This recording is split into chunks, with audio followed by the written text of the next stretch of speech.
Hello everyone. इस video में मैं इथरनेट के बारे में डिस्कस करूंगा। डेटा लिंक लेयर का एक टेक्नोलॉजी है इथरनेट, जो अभी फिलहाल जो यूज में है। सो उसके बारे में डिस्कस करेंगे। उसका फ्रेम कैसे होता है, उसका फ्रेम का कौन सा फील्ड होता है, उसका पर्पस क्या है। ठीक है, तो उसके बारे में डिस्कस करेंगे। और सबसे बड़ा जो डिफरेंस होता है इथरनेट में, हर कोई हर कोई कंफ्यूज होता है एक्सक्यूज मी, कि 802.3 का एक फ्रेम कभी कभी आपको दिखेगा। कुछ अगर वायर शार्क में आप कैप्चर करते हो, कुछ फ्रेम आपको इथरनेट का 802.3 के स्टैंडर्ड में दिखेगा, कुछ फ्रेम आपको ऐसे लिखा हुआ रहता है कि इथरनेट टाइप 2। सो ये दोनों का डिफरेंस क्या है, कहाँ पे ये दोनों यूज होता है। ठीक है, तो इसके बारे में डिस्कस करेंगे इस वीडियो में।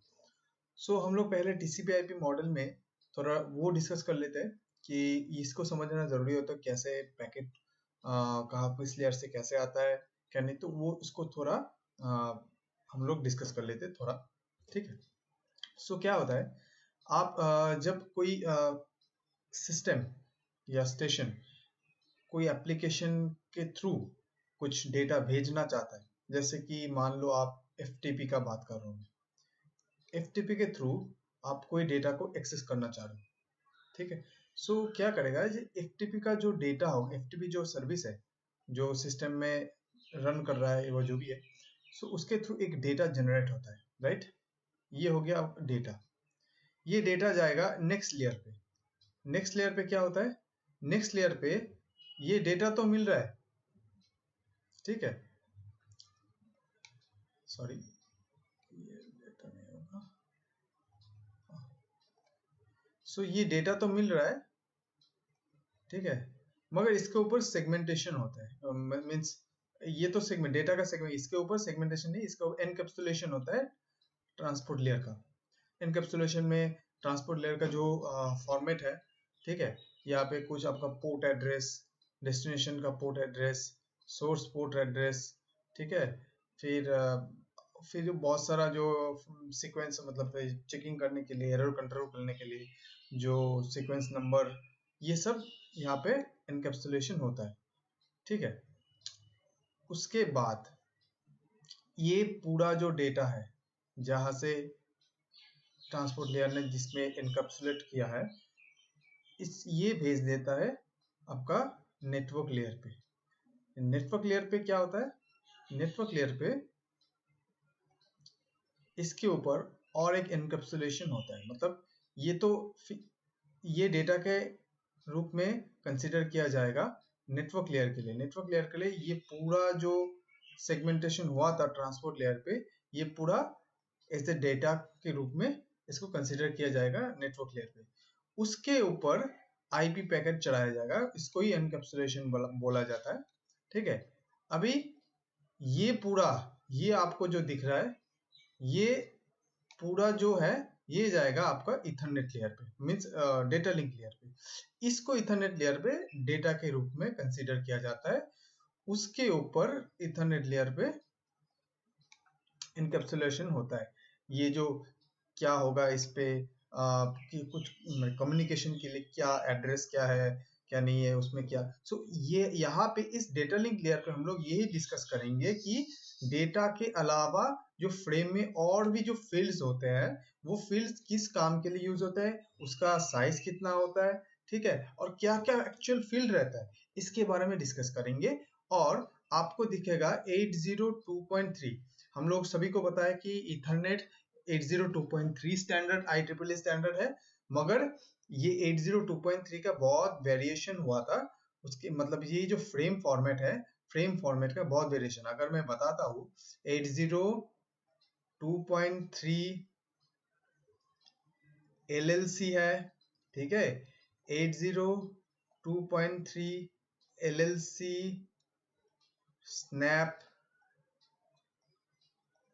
ठीक है, 802.3 रॉ, फिर आया इथरनेट 2। ठीक है, तो ये बेसिकली अभी जो नेटवर्किंग में डेटा लिंक लेयर पे इथरनेट पे जो फ्रेम यूज होता है, ये इथरनेट टाइप 2 का फ्रेम यूज होता है। मगर अभी भी 802.3 ये एलएलसी स्नैप ये यूज में होता है। ठीक है, सिर्फ एलएलसी तो नहीं होता है, ये एलएलसी स्नैप भी होता है। ये सभी हम लोग डिस्कस करेंगे पार्ट बाय पार्ट, अगले वीडियोस में भी डिस्कस करेंगे। तो अभी फिलहाल हम लोग इथरनेट फ्रेम को देखेंगे, फ्रेम में क्या क्या फील्ड्स होते हैं। और 802.3 को अगर कोई आ, मैं पैकेट को कैप्चर करता हूँ, उसमें आप मुझे कैसे पता चलेगा वो 802.3 है या 802. आपका इथरनेट टाइप 2 है। तो ये समझना बहुत जरूरी है। बाद में बाकी वीडियो में मैं 802.3 एलएलसी के बारे में डिस्कस करूंगा, जो एलएलसी में क्या क्या फील्ड्स होता है, उसका फील्ड्स का मतलब क्या होता है, और 802.3 स्नैप में क्या होता है। तो ये सभी चीजें मैं थोड़े थोड़े करके मैं डिस्कस करूंगा। तो चलिए आज देखते हैं इथरनेट फ्रेम का क्या सीन है।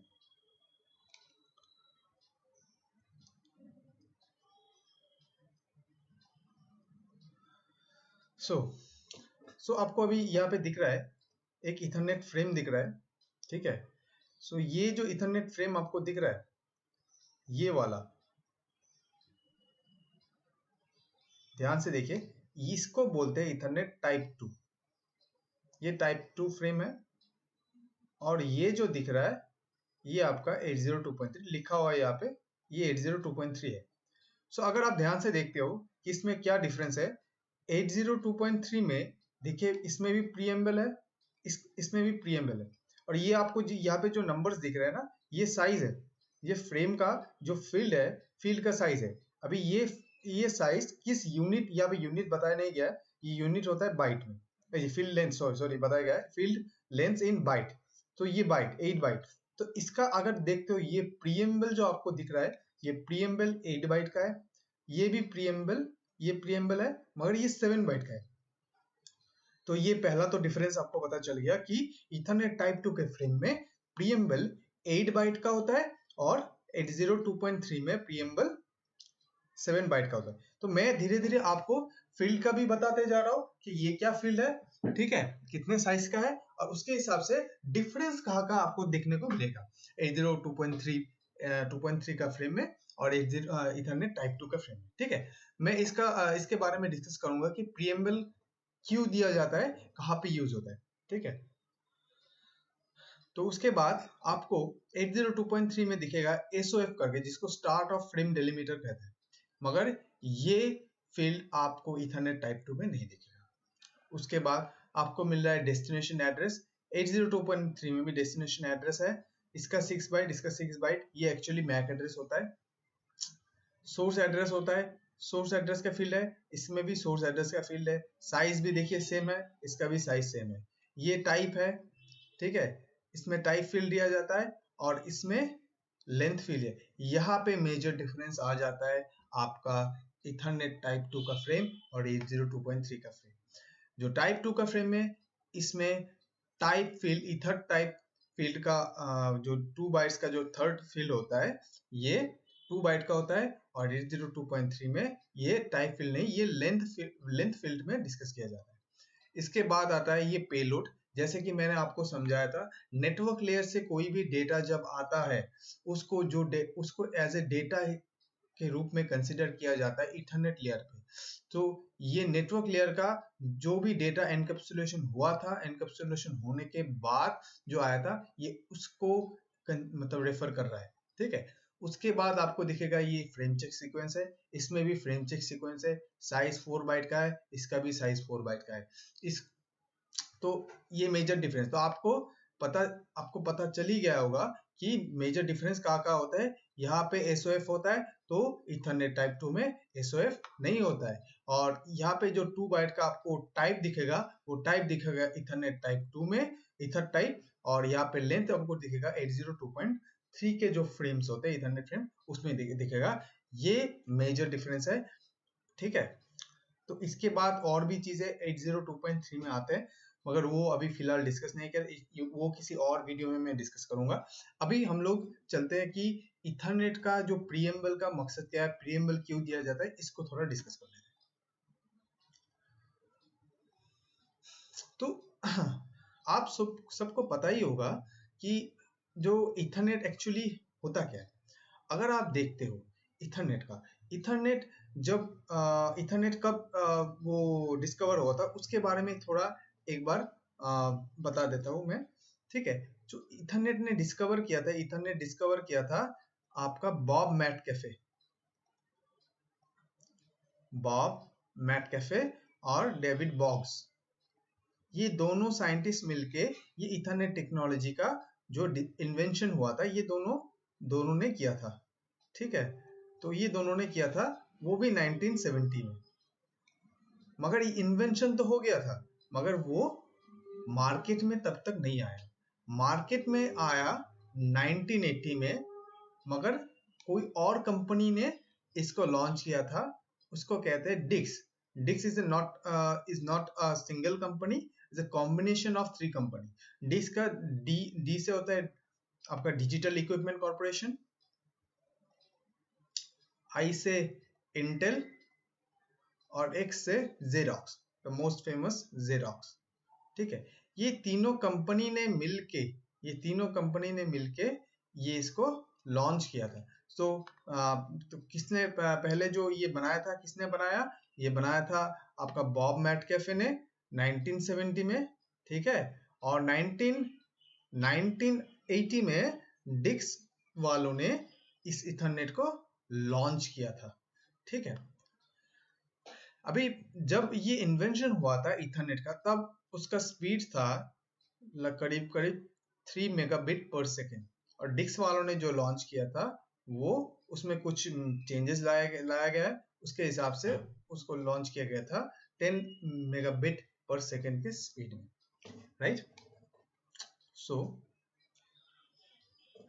अभी आपको पता है कि इथरनेट का बहुत टेक्नोलॉजी है, 10 बेस 5, 10 बेस 2, फिर 10 base T, 10 base F, 10 base TX, 10 base FL. So ये आपने सुना होगा, ये क्या है सभी को बताएगा। अगर आप कोई किसी को मैं पूछूं 10 बेस 5 का मतलब क्या है, जो उसका जो स्पीड होगा वो 10 मेगाबिट पर सेकेंड होगा, बेसबैंड होता है, और 5 मतलब 480 मीटर तक केबल जा सकता है एट ए स्ट्रेट। इसमें कोई रिपीटर का जरूरत नहीं होता, सिग्नल प्रॉपरली 480 मीटर तक स्टार्ट से सोर्स पॉइंट से डेस्टिनेशन पॉइंट तक सिग्नल मिल जाता है। ठीक है, मगर इसमें 2 हो गया, मतलब 198 या 190 मीटर ऐसा कुछ था। टी में ट्विस्टेड पेयर आ गया, जो केबल का चेंजेस आ गया। तो ये सब क्या है, एक्चुअली क्या होता है, आप इथरनेट को डेटा लिंक लेयर पे एक अलग से वो आप देखते हो कि ये अलग चीज है, डेटा लिंक लेयर पे सिर्फ काम करता है, ऐसे नहीं होता है। इथरनेट टेक्नोलॉजी को एक प्रोटोकॉल है, उसके प्रोटोकॉल के हिसाब से उसको बनाया गया, उस पर कुछ प्रोग्राम काम करते हैं, उसके हिसाब से ही फिजिकल लेयर पे डिजाइनिंग किया जाता है। इसीलिए आपको फिजिकल लेयर पे ये चेंजेस आपको देखने को मिलता है कि 10 बेस टी, 10 बेस 2। अभी आपका जो चल रहा है इथरनेट का 10 बेस टी एक्स जो भी चल रहा है, अगर आप उसमें कोएक्सियल केबल लगाओगे तो वो काम नहीं करेगा, क्योंकि उसका डिजाइनिंग, उसका प्रोटोकॉल डेटा लिंक लेयर पे काम करता है। सो आपको ये ध्यान में रखना चाहिए कि डेटा लिंक लेयर और फिजिकल लेयर इकट्ठे काम करता है, ये कभी अलग अलग काम नहीं करता, ये सब इकट्ठे। डेटा लिंक लेयर पे अगर प्रोग्रामिंग का कुछ प्रोटोकॉल का चेंजेस लाया जाएगा तो उसके हिसाब से ही फिजिकल लेयर में भी चेंजेस लाया जाता है। ठीक है, उसके हिसाब से फिजिकल लेयर में चेंजेस लाया जाता है। सो ये होता है आपका जो ये हो गया इथरनेट का variation, 10 base 5, 10 base 2, 10 base T, ये सब वेरिएशंस है, ये सब वेरिएशंस है। ठीक है, ये इथरनेट टेक्नोलॉजी का वेरिएशंस है, इसके हिसाब से ही आपको फिजिकल लेयर को डिजाइन किया गया था। ठीक है, अभी मैं बात करता हूँ जो कम्युनिकेशन लोकल एरिया। अभी डेटा लिंक लेयर क्या होता है, डेटा लिंक लेयर एक्चुअली ये लैन टेक्नोलॉजी को डिफाइन करता है। लैन टेक्नोलॉजी को डिफाइन मतलब एक ही नेटवर्क के अंदर अगर आप डिफरेंट मशीन को, डिफरेंट स्टेशंस को अगर कम्युनिकेट करना चाहते हो तब आप कैसे कम्युनिकेशन परफॉर्म करोगे, ये डेटा लिंक लेयर इंश्योर करता है। ठीक है। डेटा लिंक लेयर यही इंश्योर लोकल एरिया नेटवर्क पे आप एक मशीन से दूसरे मशीन तक कैसे कम्युनिकेशन करोगे, कैसे कम्युनिकेट करोगे, इसको जो मेंटेन करना, इसको कम्युनिकेट करने के लिए जो इथरनेट टेक्नोलॉजी बनाया गया था, तो इसके अलावा भी बहुत प्रोटोकॉल था। लैन टेक्नोलॉजी के लिए एफडीडीआई था, अगर आपको याद है, टोकन रिंग था, ठीक है। तो मुझे ये दोनों ही याद है क्योंकि ये दोनों ज्यादा चलता था, ठीक है। तो ये टोकन, ये भी एक लैन टेक्नोलॉजी है जैसे कि इथरनेट है। तो ये तो पहले, बहुत पहले आया था। उसके बाद IEEE वालों ने, जब डिक्स ने 1980 में लॉन्च किया था, तो 90 इसको बढ़ते बढ़ते IEEE वालों ने इस इथरनेट टेक्नोलॉजी को अपने हिसाब से इम्प्रूव किया और उसका एक स्टैंडर्ड दे दे 802.3 लैन टेक्नोलॉजी का। इसका जो, जैसे कि हम लोग का वाईफाई का होता है 802.11, ठीक है। तो इथरनेट टेक्नोलॉजी का आपका जो स्टैंडर्ड है 802.3। सो इसका 802.3, इसका ही मैं बात कर रहा हूँ। तो इसके हिसाब से जो फ्रेम में बनाया गया था, ये 802.3 का फ्रेम है, ठीक है। और उसको फिर अपग्रेड करते करते करते करते जो नया आया है वो है ईथर टाइप 2। ये ईथर टाइप 2 यही है। ये इसी फ्रेम को मैंने डिस्कस किया था। तो मैंने फिलहाल फील्ड के बारे में तो बता दिया थोड़ा बहुत, फील्ड क्या है, ठीक है। मगर फील्ड का क्या काम है वो नहीं बताया। ये दोनों फ्रेम में क्या डिफरेंसेस होता है ये मैंने बताया था, ठीक है। अभी मैं डिस्कस करूंगा कि ये प्रीएम्बल क्यों भेजा जाता है, राइट। सो मान लो ये आपका एक मशीन है, ये भी आपका दूसरा मशीन है। ये मशीन का मैक एड्रेस A है, इसका B है, और ये दोनों एक वायर से कनेक्टेड है। अभी इसके पास कुछ डेटा है, यहाँ पे कोई यूजर बैठा हुआ है, यहाँ पे कोई यूजर बैठा हुआ है, ये इसको भेजना चाहता है, तो कैसे भेजेगा। सो एप्लीकेशन लेयर तक, मैं एप्लीकेशन लेयर से काउंट नहीं करूंगा, मैं अभी ऐसे पकड़ रहा हूँ कि नेटवर्क लेयर तक जो भी डेटा उन्होंने भेजा था, वो डेटा एनकैप्सुलेशन होके नेटवर्क लेयर से आपको इथरनेट लेयर तक वो डेटा आ गया। अभी इथरनेट लेयर पे कैसे काम करेंगे ये आपको मैं दिखाऊंगा, ठीक है। तो क्या होता है, अभी इथरनेट लेयर पे, ठीक है, इथरनेट लेयर पे आपको दिखेगा कि ये जो फ्रेम है, ये फ्रेम में आपको ये डेटा पहले तो नेटवर्क लेयर से मिल गया। नेटवर्क लेयर से मिलने के बाद इसके ऊपर कुछ फील्ड्स चढ़ाया जाता है, इसको एनकैप्सुलेशन कहते हैं। तो उसके हिसाब से पहला ये प्रीएम्बल, प्रीएम्बल कोई एक्चुअली इथरनेट वो फील्ड नहीं है, मगर ये फिजिकल लेयर पे यूज होता है।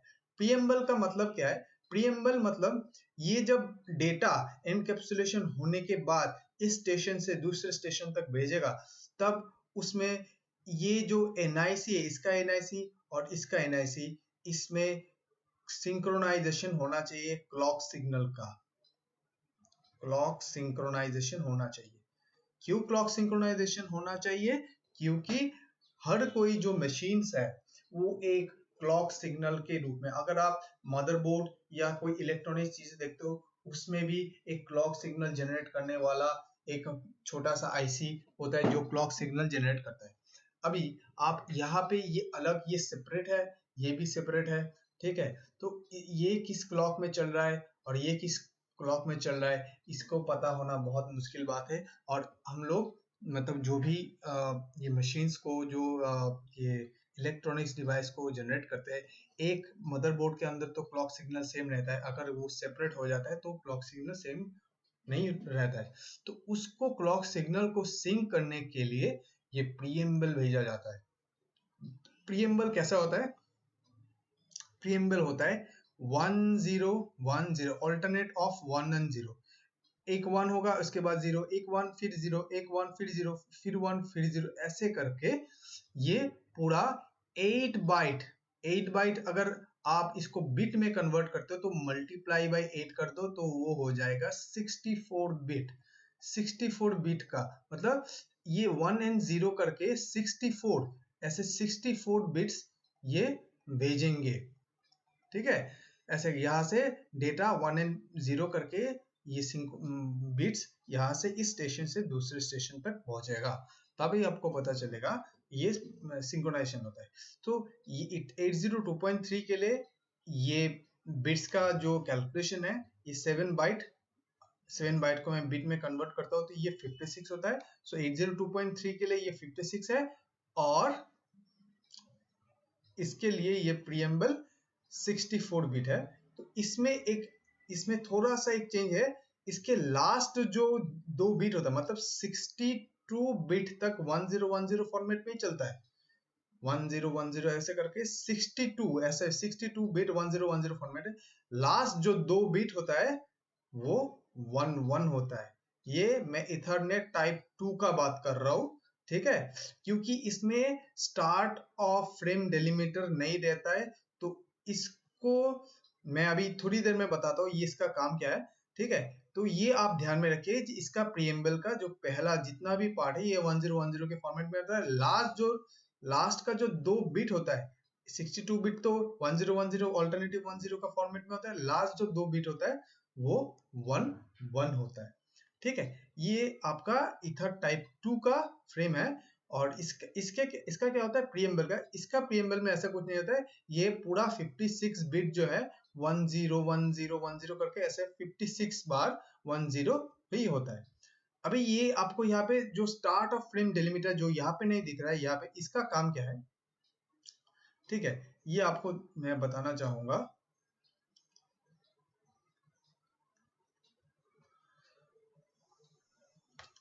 अभी प्रीएम्बल से तो आप क्लॉक सिग्नल का तो सिंक्रोनाइजेशन हो जा रहा है, मगर अभी इस सिस्टम का जो एनआईसी जो है, इसको कैसे पता चलेगा कि डेटा किसको मैं डेटा के रूप में काउंट करूं, किसको मैं सिंक्रोनाइजेशन के हिसाब से उसको कंसीडर करो। ये प्रीएम्बल भी तो 10 है, वो भी डेटा है, और जो डेस्टिनेशन जो एड्रेस ये टाइप डेटा भेजा है वो भी 10 के फॉर्मेट में आता है। तो ये स्टेशन कैसे समझेगा, ये इसका एनआईसी कैसे समझेगा कि कहाँ से मुझे डेटा का काउंट करना चालू करना चाहिए, कहाँ से मुझे उस जो सिग्नल मुझे मिल रहा है उसको मुझे डेटा में कंसीडर करना है कि ये मेरा डेटा है, ये कोई सिंक्रोनाइजेशन का जो सिग्नल्स मेरे पास नहीं भेजा जा रहा है। तो इसको डिफरेंशिएट करने के लिए जो स्टार्ट ऑफ फ्रेम डेलीमीटर जो 1 बाइट का मतलब 8 बिट का, उन्होंने क्या क्या 10 का ही फॉर्मेट रखा है, 10 10 10, ठीक है, ऐसे करके 8 बिट तक रखा, ठीक है। 8 बिट रखने के बाद लास्ट जो 2 बिट होता है ये 11 होता है। तो कैसे पता, अभी मान लो यहाँ पे प्रीएम्बल 10 10 10 करके 56 बाइट तो गया, फिर उसके बाद फिर 10 10 10, लास्ट जो 2 बिट इसके पास 11, जब भी इसके पास 11 पहुंचेगा तो भी इस स्टेशन को समझ में आ जाएगा कि इसके बाद से जो भी सिग्नल जो भी बिट्स आने वाला है वो कोई सिंक्रोनाइजेशन का नहीं है, वो मेरा डेटा है, उसको मुझे फ्रेम में कन्वर्ट करना पड़ेगा। वो मेरा डेटा है, वो कोई सिग्नल नहीं है, वो सिंक्रोनाइजेशन क्लॉक का कोई सिग्नल नहीं है, ठीक है, उसको मुझे डेटा में ही कन्वर्ट करना है। तो इससे आपको पता है, इसलिए इसका नाम है स्टार्ट ऑफ फ्रेम डेलीमीटर। जो फ्रेम का स्टार्टिंग, एक्चुअल फ्रेम का इथरनेट फ्रेम का स्टार्टिंग यहां से होता है। फ्रेम का जो एक्चुअल स्टार्टिंग है ना, फ्रेम का एक्चुअल स्टार्टिंग यहाँ से यहाँ तक होता है, ये इतना फ्रेम होता है। ये तो फिजिकल लेयर पे काम करने का चीज है। तो फिजिकल लेयर पे जब काम करेगा, फिजिकल लेयर पे कैसे, मैं वो बता रहा हूँ कि फिजिकल लेयर पे जब डेटा भेजा जाता है तो क्या क्या होता है। पहले तो प्रीएम्बल भेजा जाता है 802.3 के लिए 56 बिट और इसके लिए 64 बिट, ठीक है, 64 बिट, ठीक है। तो ये प्रीएम्बल भेजा, उसके बाद स्टार्ट ऑफ फ्रेम डेलीमीटर वो लास्ट 11 को कंसिडर करता है कि इसके बाद से वो डेटा है। तो यहाँ पे भी सेम है, इसके लिए कोई स्टार्ट ऑफ फ्रेम डिलीमीटर नहीं किया गया, IEEE वालों ने उसको थोड़ा अपडेट किया क्योंकि सभी तो 1010 है, तो मुझे इसमें स्टार्ट ऑफ फ्रेम डिलीमीटर क्यों मेंशन करना है। लास्ट में उन लोगों ने बोला कि अगर जब भी एनआईसी ये 11 रिसीव करेगा, कंसेक्यूटिव 1 रिसीव करेगा, तो उसके समझ आएगा उसके बाद से जो भी बिट्स आ रहे हैं वो डेटा है, मुझे उस सिग्नल्स को डेटा में मतलब डेटा कंसिडर करके फ्रेम में कन्वर्ट करना है, ठीक है। सो आई होप ये प्रीएम्बल और एसओएफ आप लोगों को क्लियर हो गया, ठीक है। मैं और एक बार बोलता हूँ, इथरनेट टाइप 2 पे प्रीएम्बल रहता है और 802.3 में भी प्रीएम्बल रहता है, मगर उसके साथ एसओएफ भी रहता है। 802.3 में प्रीएम्बल का साइज होता है 7 बाइट और इथरनेट टाइप 2 के लिए 8 बाइट, और इसमें जो एसओएफ रहता है उसका साइज होता है 1 बाइट, राइट। ओके, सो ये तो हो गया हम लोगों का। फिर उसके बाद आपको डेस्टिनेशन एड्रेस होता है। अभी आप बताइए, यहाँ से कोई पैकेट इसके पास पहुंचा, ठीक है, इसको कैसे पता चलता है? क्योंकि अभी मतलब इसको कैसे पता चलता है कि ये पैकेट मेरे लिए आया है या किसके लिए आया है? आपके पास घर पे जब चिट्ठी आता है, आप चिट्ठी तो किसी का भी आ सकता है, कैसे पता चलता है कि ये चिट्ठी? उसमें आपका एड्रेस लिखा हुआ रहता है। सो ये जो डेस्टिनेशन एड्रेस है, ठीक है, डेस्टिनेशन एड्रेस यही मैक एड्रेस है, जो इस मशीन का मैक एड्रेस, और यहाँ पे भी एक मैक एड्रेस आएगा। डेस्टिनेशन मैक एड्रेस में अगर मैं इस मशीन के इस सिनेरियो की बात करूं, यहाँ पे जो ए है, मैंने बोला था पहले कि ये ए इस स्टेशन का मैक एड्रेस है, या ये बी ये स्टेशन का मैक एड्रेस है। अगर एक पैकेट यहाँ से मैं यहाँ तक भेजता हूँ, तो इसमें मैक एड्रेस में क्या लिखना चाहिए हम लोगों को? इस मैक एड्रेस में हम लोगों को लिखना चाहिए डेस्टिनेशन बी है, क्योंकि मैं इस स्टेशन से इस स्टेशन को कोई पैकेट में भेज रहा हूं। तो सोर्स एड्रेस किसका होना चाहिए? कि सोर्स एड्रेस होना चाहिए जो भेज रहा है उसका मैक एड्रेस होना चाहिए, ये सोर्स एड्रेस। अभी ये सोर्स एड्रेस देने से क्या होता है, नहीं देने से भी क्या? अभी आप लोगों को पता होगा, अगर आप लोग स्विच के बारे में पढ़े हो, स्विच में, सो वो मैक एड्रेस लर्न किया जाता है, क्योंकि स्विच इंटेलिजेंट डिवाइस है, वो पोर्ट के हिसाब से मैक एड्रेस को लर्न करता है। इसलिए ये सोर्स एड्रेस का जो पर्पस है, सोर्स एड्रेस को रखा जाता है। और पैकेट को एनालिस करने के लिए भी थोड़ा आप लोगों को इजी रहता है कि सोर्स एड्रेस अगर नहीं रहेगा, आपको कैसे पता चलेगा कौन किस पैकेट को भेज रहा है? तो उसमें बहुत सारा आपको चेंजेस कर सकते हो। तो बेसिकली सोर्स एड्रेस ये मैक एड्रेस है, जो पैकेट भेज रहा है उसका मैक एड्रेस यहाँ पे अटैच होता है, और डेस्टिनेशन एड्रेस में उसका मैक एड्रेस अटैच होता है जिसको ये पैकेट भेजा जाता है। सो आई थिंक क्लियर। तो जब ही ये स्टेशन कोई पैकेट रिसीव करेगा, पैकेट रिसीव करने के बाद पहले ये डेस्टिनेशन एड्रेस पड़ता है। अगर डेस्टिनेशन एड्रेस पे अपना खुद का मैक एड्रेस होता है, तभी वो पैकेट को एक्सेप्ट करता है, नहीं तो वहां पे पैकेट डिस्कार्ड कर देता है, वहां पे पैकेट को डिस्कार्ड कर देता है, ठीक है। तो डेस्टिनेशन एड्रेस को पढ़ा जाता है। ओके, इसके बाद जैसे कि मैंने बताया, इथरनेट टाइप 2 में आपको दिखेगा, इथरनेट टाइप 2 में आपको दिखेगा कि ये फील्ड टाइप फील्ड कहलाता है, और इसको लेंथ फील्ड कहते हैं आपको 802.3 में। तो मैं पहले ये डिस्कस कर लेता हूँ कि ये क्या चीज है टाइप फील्ड इथरनेट टाइप 2 की। तो लेंथ टाइप फील्ड क्या? टाइप फील्ड एक्चुअली ये ईथर टाइप, इसको कहते हैं ईथर टाइप, राइट। इसका साइज है 2 बाइट। 2 बाइट मतलब 2 into 8, अगर बीट में कन्वर्ट करता हो तो 16 बीट होता है। ये 16 बीट है। तो 16 बीट से ये क्या होता है, जैसे कि मैंने पहले आप लोगों को बताया था कि एप्लीकेशन लेयर के बाद ट्रांसपोर्ट लेयर के बाद आपका होता है नेटवर्क लेयर। जो नेटवर्क लेयर से जो डेटा आ रहा है, वो जो मतलब आपका एनकैप्सुलेशन होके जो भेजा जाता है नेक्स्ट लेयर पे, ठीक है, वो होता है डेटा इथरनेट लेयर, मतलब डेटा लिंक लेयर के लिए। अभी किसने ये डेटा भेजा है अपर लेयर का, किस प्रोटोकॉल ने ये डेटा को भेजा है? मतलब यहाँ से कोई डेटा तो पैकेट तो चला गया, ये पैकेट को रीड भी कर लिया, सब कुछ कर लिया, अगर ये डेटा भी किसको सबमिट करना है, कौन ये इस डेटा को रीड कर सकता है? हर कोई तो ये डेटा को रीड नहीं कर सकता। जैसे कि बहुत सारा प्रोटोकॉल, एआरपी भी होता है, आईपी भी होता है। जब आईपी कोई पैकेट भेजता है, आईपी के हिसाब से एनकैप्सुलेशन होता है डेटा में, तो अभी अगर आईपी पैकेट होगा तो मुझे ये आईपी को भेजना पड़ेगा, क्योंकि वो पैकेट सिर्फ आईपी पढ़ पाएगा।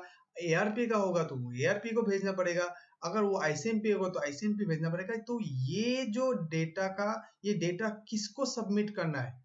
तो जिसने बनाए उसको सबमिट करना है। तो अगर मान लो यहाँ पे जो पैकेट आ रहा था, वो नेटवर्क लेयर मतलब उसके अपर लेयर पे जो था, वो एआरपी ने इस पैकेट को मतलब जो डेटा था ये एआरपी का डेटा है, तो डेस्टिनेशन में भी ये एआरपी को ही सबमिट करना पड़ेगा।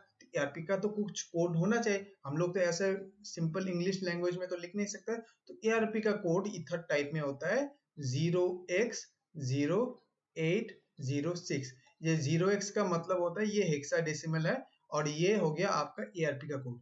अगर ये आईपी का होता है तो 0x0800। अगर ये ICMP होता है तो ये होता है 0x, ICMP का मैं अभी याद नहीं आ रहा है, 0x करके कुछ था, ठीक है। सो लीव इट, कभी याद आ जाएगा तो मैं बोल दूंगा।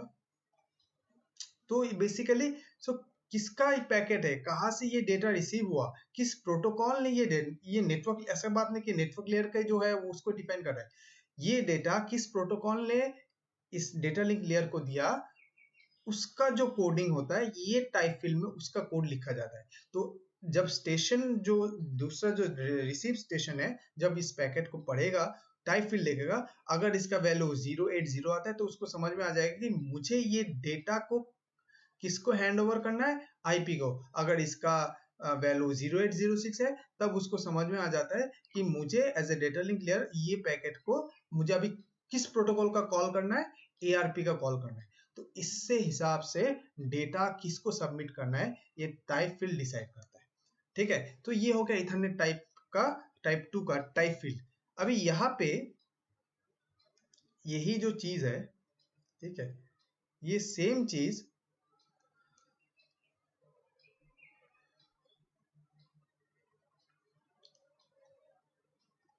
आपको दिखेगा यहाँ पे भी, ठीक है। लेंथ फील्ड, ये लेंथ फील्ड क्या डिफाइन करता है 802.3 के लिए, ये लेंथ फील्ड क्या है, इसमें क्यों टाइप फील्ड, इसमें भी टाइप फील्ड है, वो एलएलसी में, जो एलएलसी इसके, ये तो एलएलसी को डिफाइन नहीं किया है, इसमें बहुत सारा फील्ड है। मैंने यहाँ पे आपको दिखाना चाहता हूँ कि मैंने यहाँ पे आपको दिख ही रहा होगा 802.3 ये लेंथ है, उसके बाद भी बहुत सारा फील्ड है, स्नैप भी, ये मैं दूसरे कोई वीडियो में डिस्कस करूंगा, ठीक है। तो जो लेंथ फील्ड है, ये लेंथ फील्ड क्या डिफाइन करता है, इस डेटा लिंक लेयर को अगर इस कोई ये स्टेशन इसको डेटा भेज रहा है तो ये अपर लेयर से या उसके ऊपर से जिसने भी ये डेटा भेजा है उसका लेंथ कितना है, ये पेलोड का लेंथ डिफाइन करता है। तो पेलोड का लेंथ मैक्सिमम कितना हो सकता है 1500, मैक्स टू मैक्स 1500, इससे ज्यादा नहीं होता है। ये नॉर्मल फ्रेम का मैं बात कर रहा हूँ, ये नॉर्मल नॉर्मल जो पेलोड का बात, नॉर्मल फ्रेम में जो पेलोड आता है उसका 1500 आपको यहाँ पे दिख रहा होगा 1500।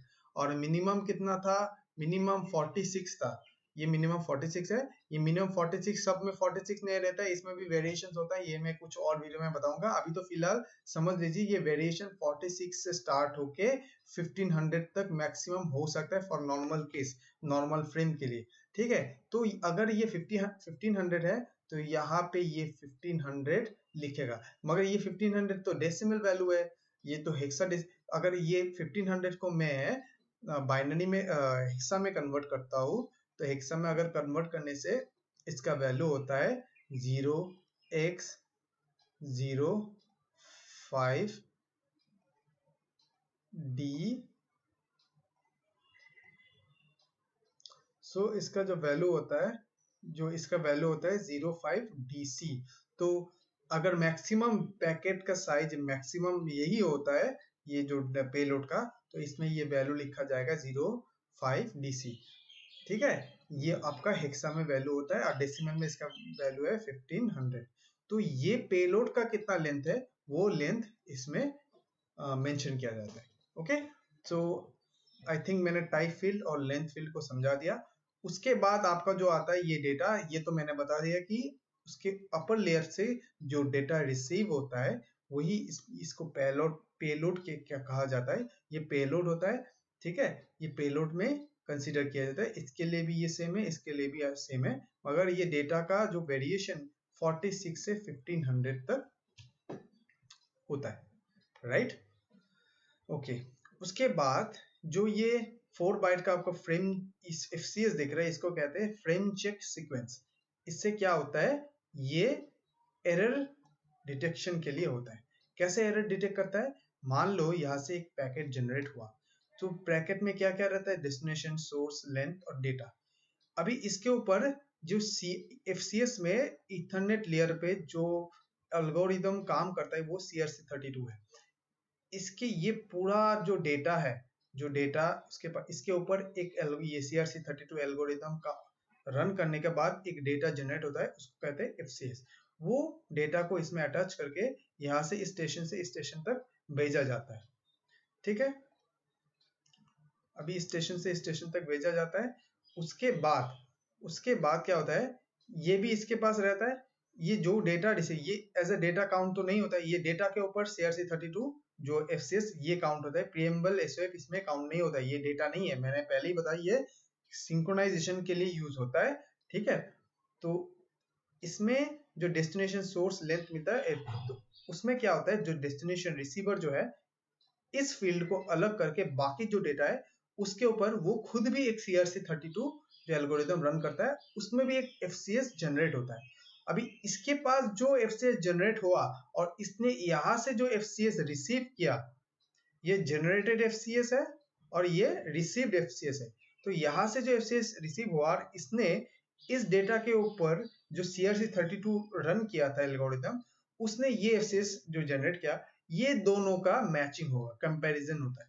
अगर ये दोनों सेम आता है तो ये स्टेशन कंसीडर करता है जो मैंने फ्रेम जो रिसीव किया है उसमें कोई एरर नहीं है, वो बिल्कुल ठीक है। अगर इसमें कोई चेंजेस, कंपैरिजन में कोई चेंजेस दिखता है, इसमें कोई वैल्यू में डिस्टॉर्शन दिखता है, तो उसको कंसीडर करेगा जो फ्रेम मैंने रिसीव किया है वो गलत है, उसमें कुछ डिस्टॉर्शन आया हुआ है। ठीक है, तो उसको उस फ्रेम को डिस्कार्ड कर देता है। ऐसे ही एरर कंट्रोल इथरनेट लेयर पे हो जाता है।